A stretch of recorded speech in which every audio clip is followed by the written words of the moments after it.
भाव के बश में है भगवान। प्रहलादजी ने भाव હતો કે સ્તંભમાં ભગવાન છે, તો એ ઋષિ ભગવાન સ્તંભમાંથી પ્રગટ થયા હતા. બોલો, ભાવ હોય તો ભગવાન પ્રગટ થયા. ભગવાનમાં પ્રેમ થાય તો ભગવાન વશ થાય. પણ બધાનો પ્રશ્ન એક જ છે કે ભગવાનમાં પ્રેમ કરવા માટે શું જોઈએ? તો પ્રેમ કરવા માટે કાંઈ ન જોઈએ, માત્ર ને માત્ર સમજણ બદલવી જોઈએ. नजर को बदलो नजारा बदल जाएगा, सोच को बदलो सितारा बदल जाएगा, किश्तियां बदलने की जरूरत नहीं है, दिशा को बदलो किनारा बदल जाएगा. दिशा ने थोड़ું કામ બદલી નાખે ને એટલે આખો રસ્તો આખો ટર્ન મારી લે.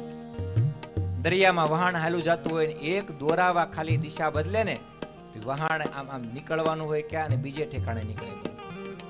આજના માણસને દશા બદલવી છે પણ દિશા બદલવી નથી. ભગવાનમાં પ્રેમ કરવા માટે માત્ર સમજણ બદલવાની જરૂર છે.